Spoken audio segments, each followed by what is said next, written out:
अच्छा भाई, आज जो है हमें प्रोबेबिलिटी से रेलेवेंट कुछ क्वेश्चंस की प्रैक्टिस करनी है। तो हम जो है वो कुछ सवालात, 4-5 सवालात यहाँ पर प्रैक्टिस करते हैं। और मैंने अपना पहला सवाल यहाँ पर सामने पेस्ट किया है। इस सवाल में लिखा हुआ है, a missile radar detection system consist of 2 radar screens. The probability that any of the radar screens will detect an incoming missile is 0.95. एक जगह पर 2 missile radar detection screens install हुई हुई है और इस बात की प्रोबेबिलिटी कि कोई भी रेडार स्क्रीन जो है ना उस मिसाइल को डिटेक्ट कर ले, ये 0.95 है।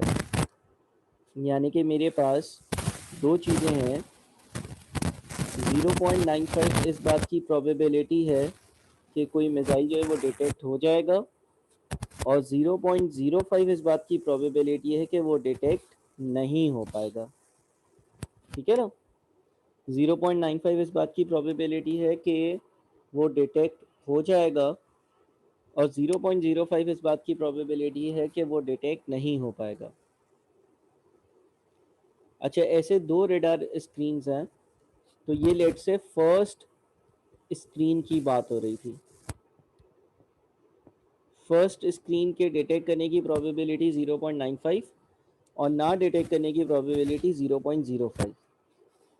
इसके बाद दोबारा से सेकेंड स्क्रीन पर हम गए, और जो सेकेंड स्क्रीन है अगेन वो डिटेक्ट कर ले, इसकी प्रोबेबिलिटी 0.95, और डिटेक्ट ना कर पाए इसकी प्रोबेबिलिटी 0.05।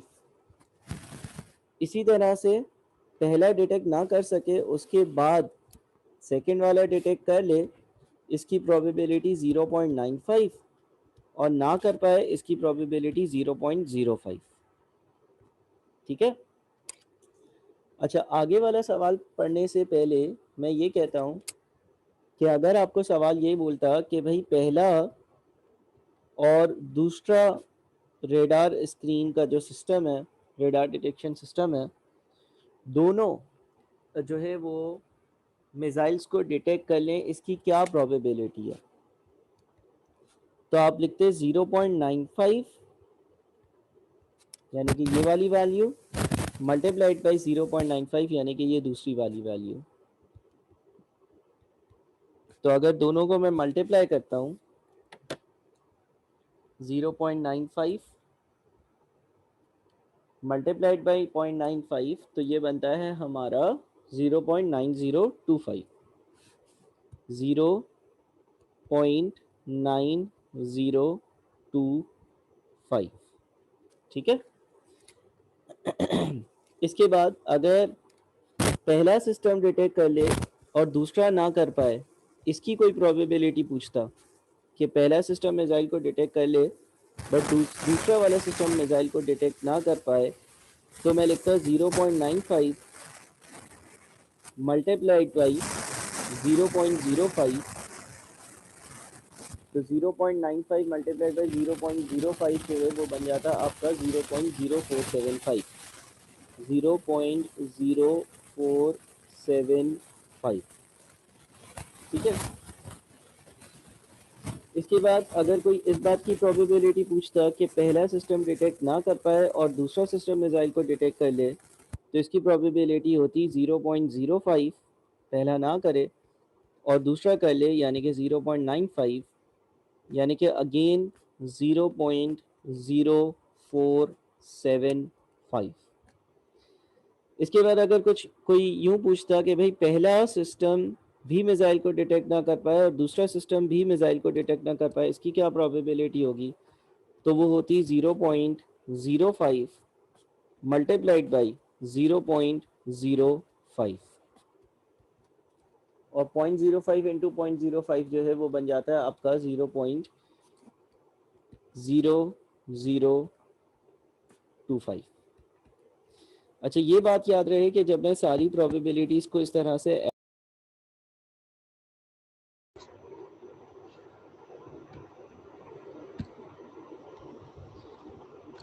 अच्छा, जब मैं ये सारी प्रोबेबिलिटीज जो है इनको ऐड करूंगा, जब मैं सारी प्रोबेबिलिटीज को ऐड करूंगा तो मेरा जो आंसर आएगा वो 1 आना चाहिए। तो हम ये देखते हैं 0.9025 प्लस 0.0475 प्लस 0.0475 प्लस 0.0025, ये टोटल हमारा 1 बनता है। ठीक है, सवाल क्या कहता था? सवाल ये कहता था कि if a missile enters the detection space of this radar, what is the probability that at least one of the radar screens will detect it?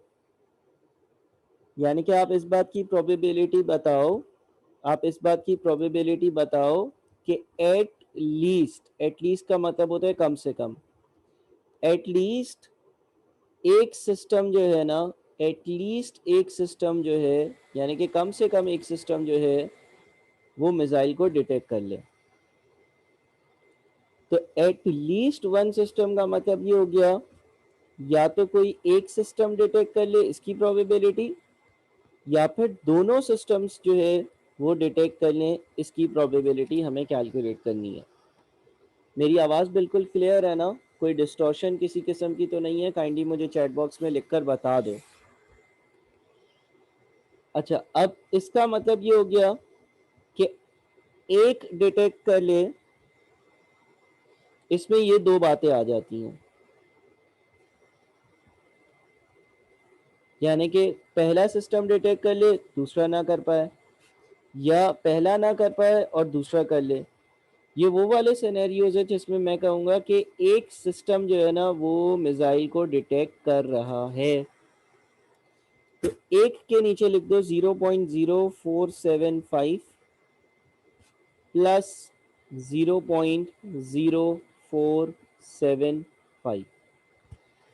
अच्छा, दोनों डिटेक्ट कर लें, दोनों डिटेक्ट कर लें, ये रहा, दोनों डिटेक्ट कर लें। तो दोनों के डिटेक्ट करने की जो प्रोबेबिलिटी है वो है 0.9025, 0.9025। तो अगर हम इसको ऐड करते हैं, if a missile detection space of this radar, what is the probability that at least one of the radar screens will detected? तो वो 0.0475 प्लस 0.0475 प्लस 0.9025, यानी कि हमारा जो फाइनल आंसर बनेगा वो 0.9975 बनेगा, 0.9975 बनेगा। ये एक तरीका है इस सवाल को सॉल्व करने का, जिसमें मैं अपना ट्री डायग्राम बनाकर और फिर इंडिविजुअली प्रोबेबिलिटीज़ को ऐड करूं। सर क्या कोई और तरीका है? हाँ, एक और तरीका भी है इसी सवाल को सॉल्व करने का, कि अगर आपको सवाल बोलता है at least one system, at least one system detects the missile, अगर सवाल आपको इस तरह से बोलता है तो आप करो क्या कि आप टोटल प्रोबेबिलिटी 1 होती है, हर चीज़ की टोटल प्रोबेबिलिटी 1 होती है। जब मैं 1 की बात कर रहा हूँ, जब मैं 1 की बात कर रहा हूँ तो इसमें इस बात की प्रोबेबिलिटी भी शामिल है कि दोनों सिस्टम्स मिसाइल को डिटेक्ट कर लें। इस बात की प्रोबेबिलिटी भी शामिल है कि पहला करे और दूसरा ना करे। इस बात की प्रोबेबिलिटी भी शामिल है कि पहला ना करे और दूसरा कर ले। इस बात की प्रोबेबिलिटी भी शामिल है कि दोनों ना डिटेक्ट कर पाएँ। सारी चीज़ें शामिल हैं। तो हम प्रोबेबिलिटी एटलीस्ट वन सिस्टम में से माइनस कर दें इस बात की प्रोबेबिलिटी कि दोनों सिस्टम्स मिसाइल को डिटेक्ट ना कर पाएँ, यानी कि हम लिख दें 1 माइनस दोनों डिटेक्ट ना कर पाएँ, यानी कि 0.0025। बिकॉज हमें रखना क्या था, हमें ये 3 रखने थे और इस 1 में 4 बातें शामिल हैं, ये 3 और ये 1। तो ये जो एक जिसको शामिल नहीं करना उसको अगर हटा देते हैं तो अगेन मेरा आंसर आ जाएगा 0.9975। ठीक है, बात समझ में आ गई? अच्छा, इस सवाल को हम लोग बाइनोमियल डिस्ट्रीब्यूशन से भी सॉल्व कर सकते हैं। आई रिपीट, इस सवाल को हम लोग बाइनोमियल डिस्ट्रीब्यूशन से भी सॉल्व कर सकते हैं। बाइनोमियल डिस्ट्रीब्यूशन जो है उसमें हम ये पढ़ते हैं कि इवेंट्स इंडिपेंडेंट होने चाहिए। तो सवाल में लिखा हुआ है कि इवेंट्स इंडिपेंडेंट है, यानी कि पहले रेडार स्क्रीन ने क्या किया उसकी वजह से दूसरे रेडार स्क्रीन ने क्या किया इसका कोई ताल्लुक नहीं है। दूसरी बात, probability of success and failure. तो सिस्टम के मिसाइल डिटेक्ट करने की प्रोबेबिलिटी 0.95 और ना डिटेक्ट करने की प्रोबेबिलिटी 0.05 है, ये बात भी तय है। ठीक है, दूसरी बात, n नंबर ऑफ ट्रायल्स। तो यहाँ पर दो बार एक चीज़ हो रही है। अब अगर मैं बाइनोमियल डिस्ट्रीब्यूशन से इस सवाल को सॉल्व करूँगा तो मुझे मालूम करना है कि इस बात की क्या प्रोबेबिलिटी है कि एटलीस्ट एक यानी कि एक या एक से ज़्यादा सिस्टम जो है वो मिसाइल को डिटेक्ट कर लें। इसमें अगेन अगर वो प्रोबेबिलिटी x ग्रेटर देन और इज इक्वल्स टू 1 पूछ रहा है तो दो बातें आ जाती हैं, या तो एक सिस्टम डिटेक्ट कर ले या फिर दोनों सिस्टम्स डिटेक्ट कर लें। अच्छा जी, अब बाइनोमियल के हिसाब से हम इसको कैसे सॉल्व करेंगे? बाइनोमियल का फॉर्मूला होता था एन सी आर पी की पावर आर और क्यू की पावर एन माइनस आर। ठीक कह रहा हूँ? तो यहाँ पर हमारे पास दो सिस्टम्स हैं, दो में से एक डिटेक्ट कर ले यानी कि 2C1, डिटेक्ट करने की प्रोबेबिलिटी यानी कि 0.95 की पावर 1 और डिटेक्ट ना करने की प्रोबेबिलिटी 0.05 की पावर 1। ये दूसरी 1 कैसे आई? टोटल दो चीज़ें थी, उसमें से एक माइनस कर दिया, प्रोबेबिलिटी ऑफ डिटेक्शन, तो प्रोबेबिलिटी ऑफ नॉन डिटेक्शन आ गया। या फिर 2C2 यानी कि दोनों में से दोनों डिटेक्ट कर लें, मल्टीप्लाइड बाई 0.95 डिटेक्ट करने की प्रोबेबिलिटी पावर 2 मल्टीप्लाइड बाई 0.05 की पावर 0 डिटेक्ट ना करने की प्रोबेबिलिटी पावर 0। इसको अगर हम सॉल्व करते हैं तो 2C1 कितना बनता है?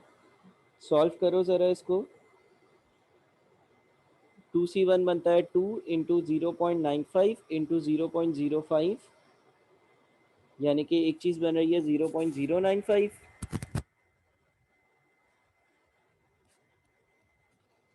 और दूसरा है आपका 2C2 इंटू 0.95 की पावर 2, यानी कि बन रहा है 0.9025, 0.9025। और इन दोनों को अगर हम ऐड करते हैं 0.095 प्लस 0.9025 तो हमारा फाइनल आंसर अगेन 0.9975 आता है। 0.9975 अगेन आंसर मैच कर रहा है। एक और तरीका इसी सवाल को सॉल्व करने का वो ये है कि मैं बाइनोमियल यूज़ करूं, और बाइनोमियल के हिसाब से मुझे ढूंढना क्या है? मुझे प्रोबेबिलिटी ढूंढनी है इस बात की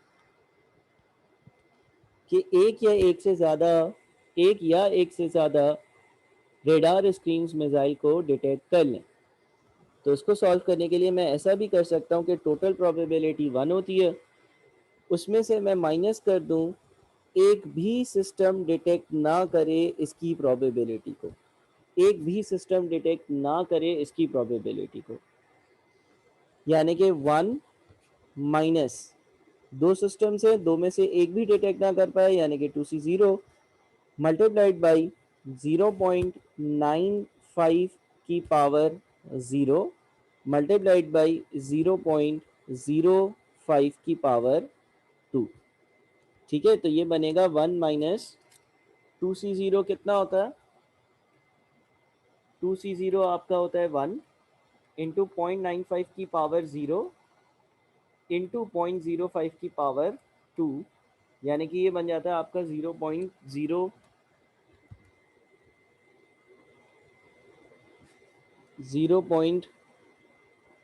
025 बनता है, और जब आप ये माइनस करोगे तो अगेन आपका आंसर 0.9975 आएगा।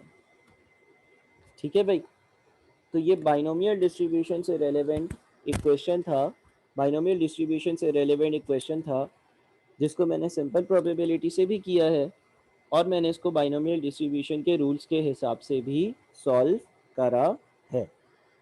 ठीक है, अच्छा ये हमारा स्प्रिंग 2010 का क्वेश्चन 5 था।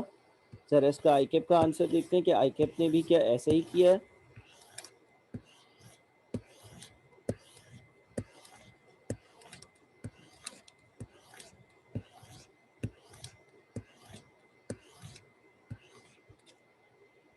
ये रहा 0.9975। आईकेप ने सिर्फ एक तरीके से सॉल्व करा है, मैंने इसी सवाल को 2-3 तरीकों से आप लोगों के लिए सॉल्व कर दिया।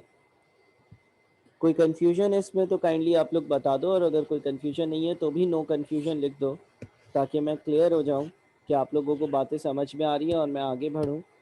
और ये बात भी मुझे बता देना कि आप लोगों को मेरी आवाज़ जो है उसमें कोई डिस्टॉर्शन तो नहीं आ रही है, क्योंकि कल कुछ बच्चों को डिस्टॉर्शन आ रही थी, तो कोई इस तरह का मसला तो नहीं हो रहा कि आवाज़ जो है वो ख़राब आ रही है।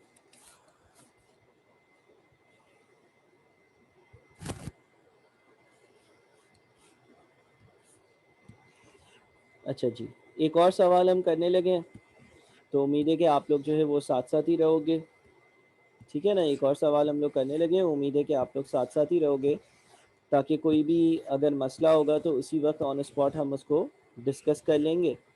ठीक है ना, और देखते हैं कि ये सवाल क्या है।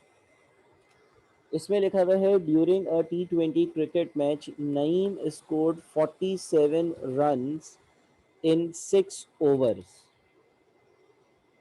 एक T20 क्रिकेट मैच था, उसमें नईम ने जो है वो 47 रन्स स्कोर किए 6 ओवर्स में, with the help of 5 force. चौके कितने मारे? 5। 4 सिक्सेस। छक्के कितने मारे?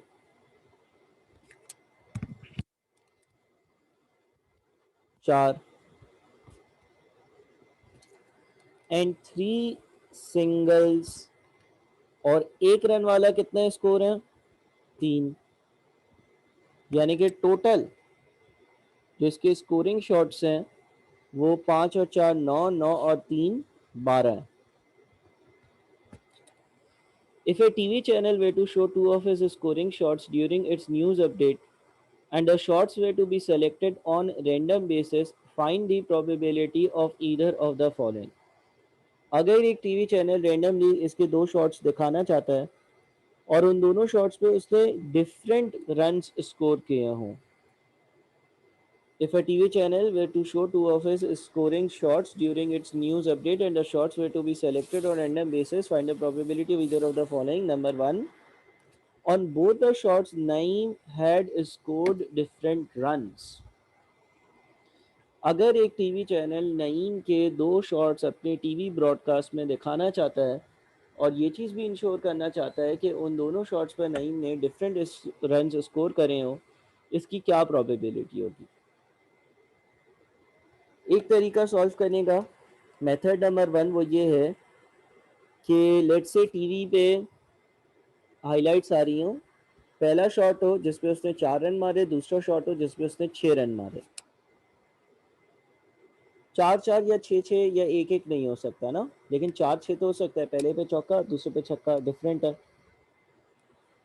या फिर पहले पर 6 रन हो और दूसरे पर 4 रन हो, या फिर पहले पर 4 रन हो दूसरे पर 1 रन हो, या फिर पहले पर 1 रन हो दूसरे पर 4 रन हो, या फिर पहले पर 6 रन हो दूसरे पर 1 रन हो, या फिर पहले पर 1 रन हो और दूसरे पर 6 रन हो। मेरे ख्याल में ये वो सारी पॉसिबिलिटीज़ हैं जिसमें टीवी चैनल जो दो शॉट्स दिखाएगा उस पर डिफरेंट रन्स स्कोर हुए होंगे। अब इसको कैलकुलेट कैसे करेंगे? पहले पे 4 रन और दूसरे पे 6 रन। इसका मतलब टीवी चैनल जो है वो 12 में से शॉट्स सेलेक्ट करेगा और 4 रन वाले शॉट्स जो है वो 5 है। तो इसका मतलब हो गया 5/12, 4 रन वाले 5 शॉट्स हैं, उसमें से एक सेलेक्ट करने की प्रोबेबिलिटी 5/12 है बिकॉज टोटल 12 है और 4 रन वाले शॉट्स जो हैं वो 5 है। पहला शॉट दिखा दिया। दूसरा शॉट टीवी चैनल वो दिखा है जिसपे उसने 6 रन मारे और दोनों शॉट्स क्योंकि डिफरेंट होंगे तो अब मैंने जो पहले 4 रन वाला एक शॉट दिखा दिया वो यहाँ पर नहीं हो सकता, लिहाजा मल्टीप्लाइंग इट बाई 4/11। सर 4 कैसे आया? 6 रन वाले 4 शॉट्स हैं। सर 11 कैसे आया? जब तुमने एक शॉट सेलेक्ट कर लिया है तो टोटल में से एक कम हो गया। ठीक है, इसी तरह से दूसरा 6/4 है, यानी कि 4/12 मल्टीप्लाइड बाई 5/11। इसी तरह से 4/1 है, 4 रन वाले जो है वो 5 शॉट्स हैं, तो 5/12 मल्टीप्लाइड बाई 1 रन वाले जो है वो 3 शॉट्स हैं, तो 3/11। इसी तरह से 1/4 कैसे आएगा? 3/12 मल्टीप्लाइड बाई 5/11। इसी तरह से 6/1 कैसे आएगा?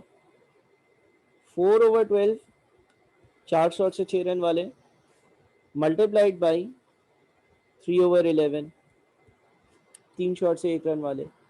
इसी तरह से 1/6 कैसे आएगा? 3/12 मल्टीप्लाइड बाई 4/11। ठीक है, अब आप इसको ज़रा कैलकुलेट करो।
कितना आता है? 47/66 आना चाहिए। चेक कर लेना कोई।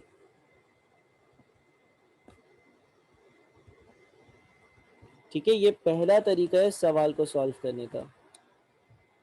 पहला तरीका है सवाल को सॉल्व करने का। ज़रा चेक कर लो कि यही आंसर आ रहा है।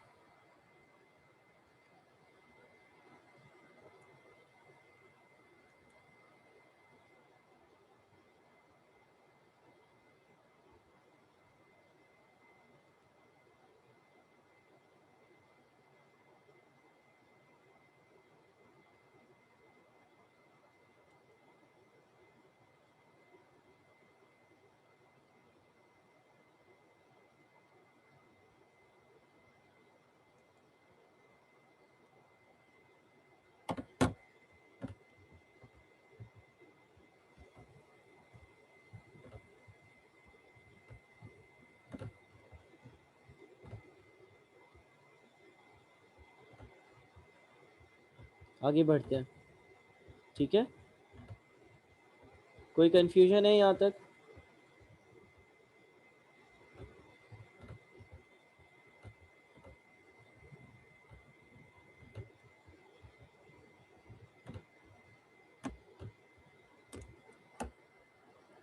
अच्छा जी, अगले मेथड पर आते हैं। इसने ये कहा था कि दोनों शॉट्स पर जो है ना वो सेम रन स्कोर ना हो रहा हो, यानी कि डिफरेंट रन स्कोर हो रहा हो। दूसरी बात, आप लोगों ने जो है ना इस चीज़ का ख्याल रखना है कि ये जो है ना ये सवाल बाइनोमियल डिस्ट्रीब्यूशन से नहीं हो सकता, इसलिए क्योंकि पहली बार क्या होगा उसकी वजह से दूसरी बार की प्रोबेबिलिटी चेंज हो रही है। अगर आपने पहली बार 4 सेलेक्ट किया तो दूसरी बार 6 आने की प्रोबेबिलिटी जो है वो 4/11 है।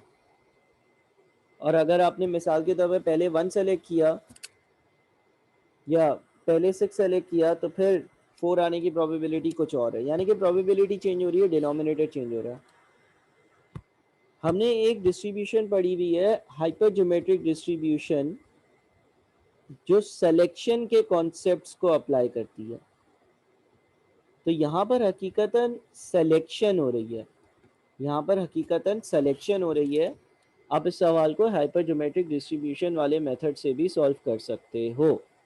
कैसे? देखो, इस बात की प्रोबेबिलिटी कि पहली बॉल पर 4 हो और दूसरी पर 6 हो, वो है 5/12 इंटू 4/11। इसको ज़रा मैं कैलकुलेट भी कर देता हूँ। 5/12 इंटू 4/11 जो है ये बनता है 5/33।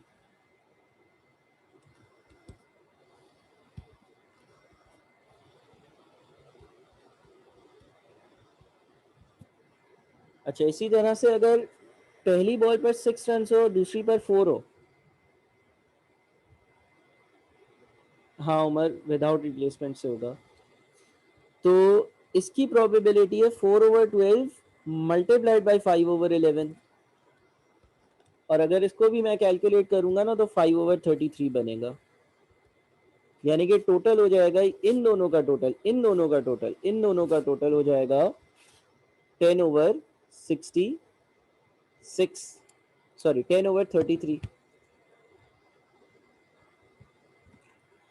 हाइपरज्योमेट्रिक डिस्ट्रीब्यूशन क्या करता है? हाइपरज्योमेट्रिक डिस्ट्रीब्यूशन इन दोनों वर्किंग्स को एक साथ कर दे देता है आपको।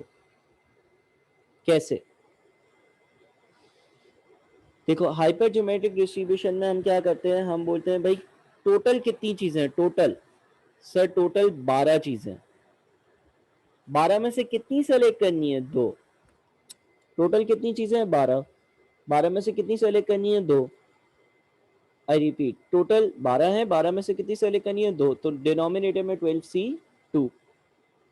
अच्छा, 4 रन कितने हैं? 5। उसमें से कितना सेलेक्ट करना है? 1। अच्छा, 6 रन कितने हैं? 4। उसमें से कितने सेलेक्ट करने हैं? 1। अच्छा, 1 रन कितने हैं?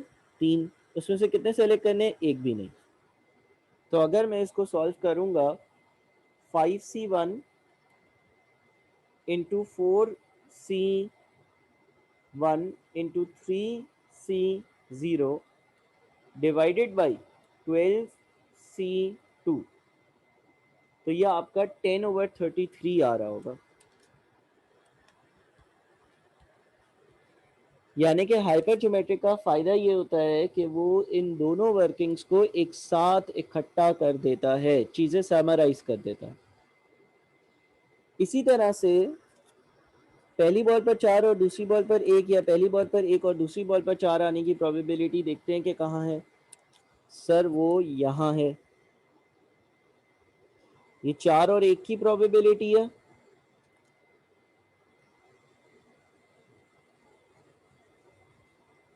और ये 1 और 4 की प्रोबेबिलिटी है। अच्छा, 4 और 1 की प्रोबेबिलिटी क्या है? 5/12 इंटू 3/11, यानी कि 5/44।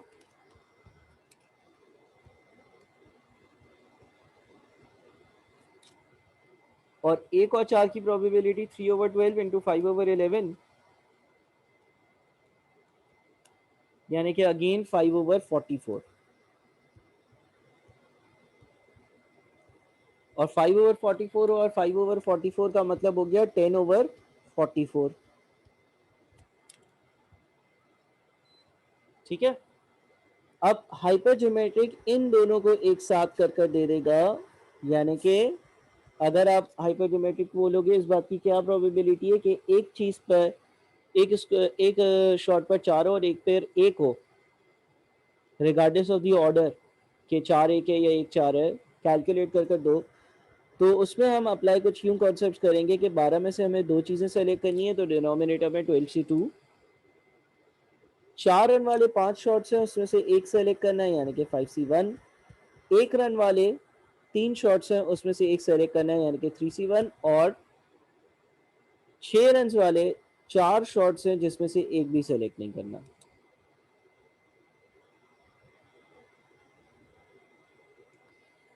प्रोबेबिलिटी डिनोमिनेटर में यहाँ 12 से 11 पर एक सवाल आया कि रिड्यूस क्यों हो रही है। रिड्यूस इसलिए हो रही है क्योंकि आप शॉट्स की सिलेक्शन कर रहे हो। अगर आपने पहले 4 रन वाला शॉट सेलेक्ट कर लिया है तो अब आपके पास 11 शॉट्स बच गए हैं, एक शॉट कम हो गया। अच्छा, 5C1 into 3C1 into 4C0 divided by 12C2, ये 5/22 आता है।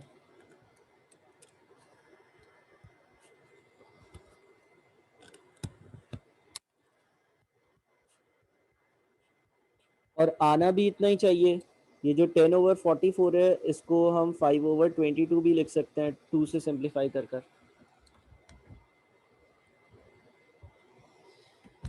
इसी लॉजिक से 6 1 और 1 6 की इंडिविजुअल प्रोबेबिलिटीज कितनी है। 6 1 की 6 1 की जो प्रोबेबिलिटी है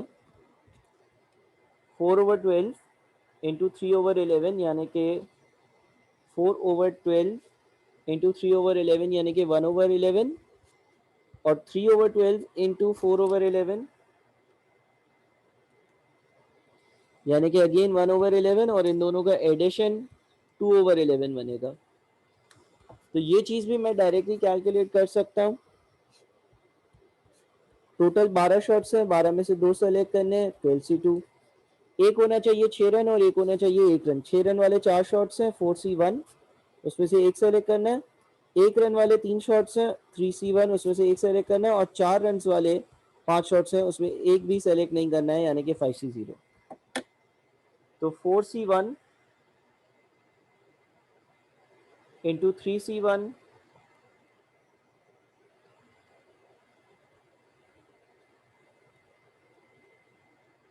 into 5C0 divided by 12C2 यानी कि 2/11। और फिर आप इन सबको अगर ऐड कर दोगे, तो 10/33 प्लस 5/22 प्लस 2/11, यह आपका 47/66 इस तरह से भी बनता है। 47/66 इस तरह से भी बनता है। ठीक है, ये एक और तरीका है सवाल को सॉल्व करने का। तो दो तरीकों से मैंने सेम सवाल सॉल्व किया।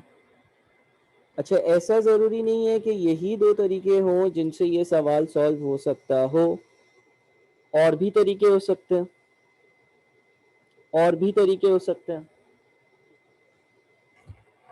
ठीक है, और भी तरीके हो सकते हैं जिससे आप इस सवाल को सॉल्व कर सकते हो।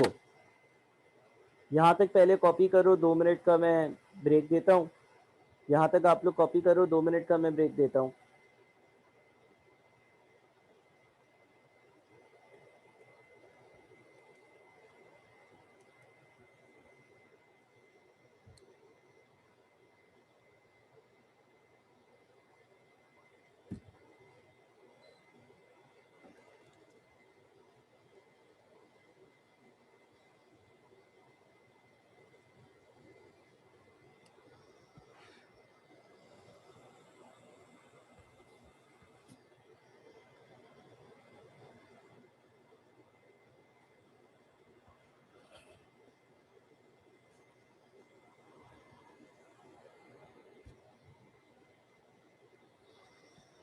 अगला तरीका सेम सवाल को सॉल्व करने का। On both the shots Naeem had scored different runs. सवाल की कंडीशन ये थी कि नईम ने दोनों शॉट्स पर डिफरेंट रन्स बनाए हो, यानी कि 4 और 6 हो या 6 और 4 हो, 4 और 1 हो या 1 और 4 हो, 6 और 1 हो या 1 और 6 हो, सेम रन्स ना हो, सेम रन्स ना हो। अब यार अगर एक टीवी प्रोग्राम, एक टीवी चैनल एक बैट्समैन के स्कोरिंग शॉट्स अपने टीवी चैनल पर दिखाएगा तो या तो डिफरेंट रन्स होंगे या तो सेम रन्स होंगे। यानी कि टोटल वो दिखा क्या सकता है, 4 और 6 दिखा दे, 6 और 4 दिखा दे, 4 और 1 दिखा दे, 1 और 4 दिखा दे, 6 और 1 दिखा दे, 1 और 6 दिखा दे। ऐसा कर सकता है।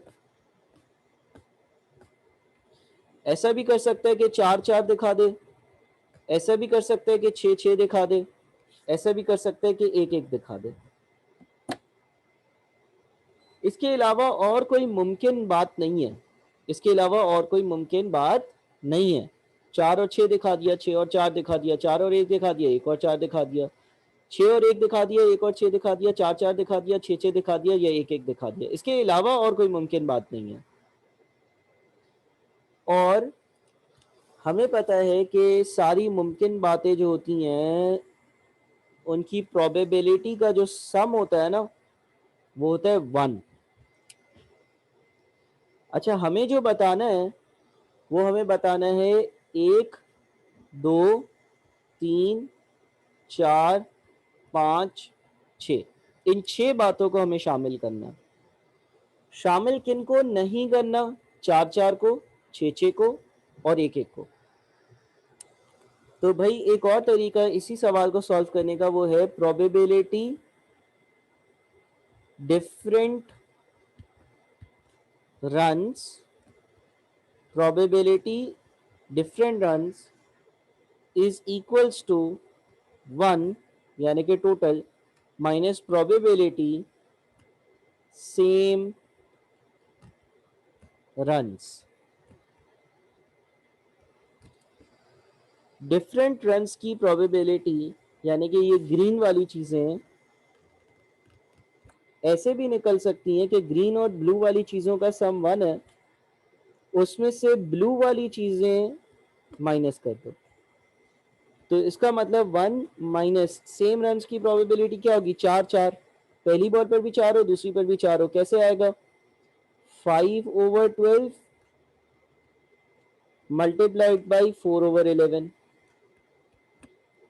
क्योंकि 4 रन वाले 5 शॉट्स थे ना, तो 5/12 मल्टीप्लाइड बाई 4/11। या 6 6, पहली बॉल पर भी 6 हो और दूसरी बॉल पर भी 6 हो, कैसे आएगा, 4/12 मल्टीप्लाइड बाई 3/11।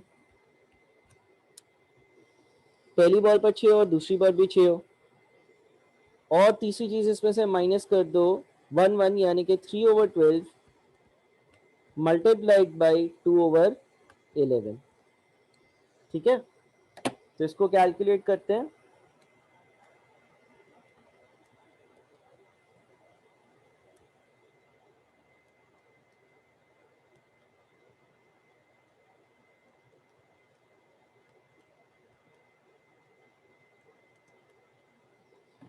ये अगेन आपका 47/66 ही आंसर बनेगा, सेम आंसर बनेगा, सेम आंसर बनेगा। ठीक है, सेम आंसर बनेगा। आपने तीनों तरीकों से सवाल को एनालाइज करना है। अच्छा सर, क्या और कोई तरीका है? हाँ बिल्कुल, और तरीके भी मौजूद हैं। मैं जरा इसकी डिस्कशन करता हूँ। देखो, इनिशियली हमने जब सवाल सॉल्व किया ना तो हमने 6 वर्किंग्स वाले तरीके से सॉल्व किया। यहाँ पर आपके पास ये 6 वर्किंग्स आ रही हैं। ठीक है, आपने 6 के 6 वर्किंग्स की कैलकुलेशन करी। ये जो 6 वर्किंग्स आ रही हैं, आपने ये 6 के 6 वर्किंग्स की कैलकुलेशन करी और उसके बाद आपने अपना सवाल जो है उसको सॉल्व करा। 6 वर्किंग से सॉल्व करा। फिर हम अगर हाइपरज्योमेट्रिक डिस्ट्रीब्यूशन की मदद लेते हैं तो हमने इसको 3 हिस्सों में कर दिया, 6 के बजाय 3 कैलकुलेशंस में काम कर लिया, 6 के बजाय 3 कैलकुलेशंस में काम कर लिया। पहली कैलकुलेशन में 4 6 और 6 4 दोनों शामिल हो गए। दूसरी कैलकुलेशन में 4 1 और 1 4 दोनों शामिल हो गए। तीसरी कैलकुलेशन में 6 1 और 1 6 दोनों शामिल हो गए, यानी कि नंबर ऑफ वर्किंग्स रिड्यूस कर दी। अच्छा, अब एक और चीज हम जो है ना इन दो वर्किंग्स को भी एक साथ कर सकते हैं। ये आपकी प्रोबेबिलिटी पे ग्रिप के लिए मैं एक चीज बता रहा हूँ। ये जो दो वर्किंग्स है ना जो मैंने ब्लैक बॉक्स में डाली है, इसको एक साथ कर सकते हैं। अच्छा, 10/33 प्लस 5/22 बनता कितना है? 10/33 प्लस 5/22 जो है वो 35/66 बनता है।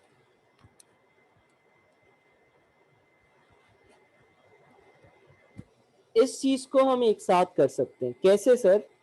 जरा गौर से देखना। देख लो यहाँ पर क्या क्या चीजें हैं। यहाँ पर जो चीजें है ना वो ये है कि इस बात की प्रोबेबिलिटी कि पहली चीज पर 4 आए, दूसरी पर 6 आए। इस बात की प्रोबेबिलिटी पहली पे 6 आए, दूसरी पे 4 आए। इसको हमने 1 में कर दिया था। इस बात की प्रोबेबिलिटी कि पहली पर 4 आए, दूसरी पर 1 आए। इस बात की प्रोबेबिलिटी पहली पर 1 आए और दूसरी पर 4 आए। इसको हमने एक साथ कर दिया था। अब हम इसको एक साथ कैसे लेकर आए? मैं जरा पहले तो इसको यहाँ पे लिखता हूँ। Probability 4 6, probability 6 4, probability 4 1, probability 1 4। ठीक है, इसको हम ऐसे भी लिख सकते हैं कि इस बात की प्रोबेबिलिटी कि पहली बार 4 आ जाए और दूसरी बार 4 ना आए।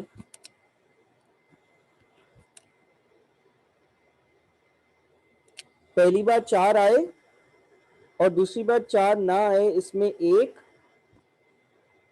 दो चीजें शामिल हो जाती हैं। और इस बात की प्रोबेबिलिटी कि पहली बार 4 ना आए और दूसरी बार 4 आए, इसमें ये दो चीजें शामिल हो जाती हैं, क्योंकि पहली बार 4 नहीं आया और दूसरी बार 4 आया है। यानी कि मैं आपको सिर्फ और सिर्फ आपका दिमाग खोल रहा हूँ, आपको बता रहा हूँ कि यार एक ही सवाल बहुत सारे तरीके से सॉल्व हो सकता है। ये जो 4 बातें हैं इसको कोई बंदा ऐसे भी लिख सकता था। ये जो 4 बातें इसको कोई बंदा ऐसे भी लिख सकता था और फिर इसको या तो सिंपल प्रोबेबिलिटी से करो। पहली बॉल पर 4 आए, 5/12। दूसरी पर 4 ना आए, 4 ना आए, ऐसी 7 चीजें, तो 7/11। पहली पर 4 ना आए, 7/12। दूसरी पर 4 आए, 5/11।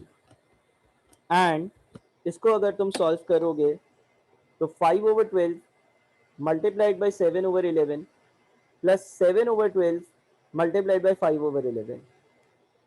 आंसर अगेन आपका 35/66 आएगा। यानी कि ये जो दो चीजें हैं 35/66 यही आंसर दे रहा है। अच्छा, इसको हाइपरज्योमेट्रिक से कैसे करेंगे? टोटल कितनी चीजें हैं? 12। 12 में से कितनी चाहिए? 2। उनमें से एक पर 4 आए, एक पर 4 आए, यानी कि 5C1।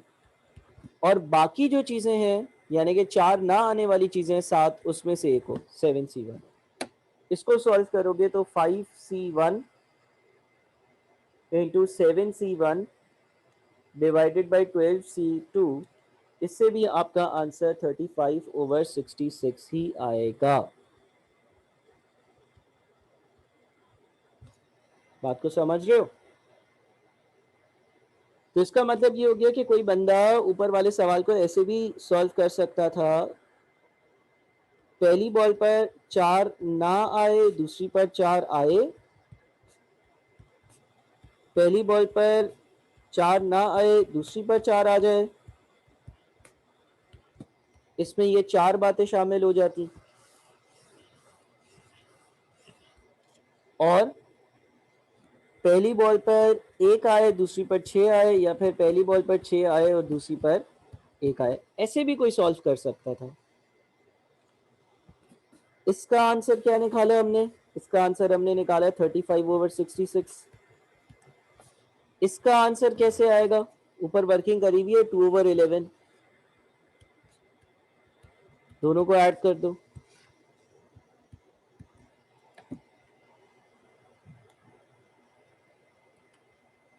अगेन 47/66 ही आएगा।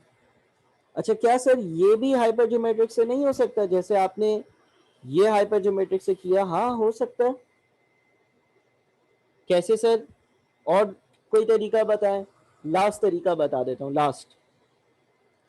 पहली पर 4 आए और दूसरी पर 4 ना आए, या फिर पहली पर 4 ना आए और दूसरी पर 4 आए, यानी कि एक बॉल पर 4 हो और बाकी बॉल में से एक हो, ये हमने हाइपरज्योमेट्रिक अप्लाई किया।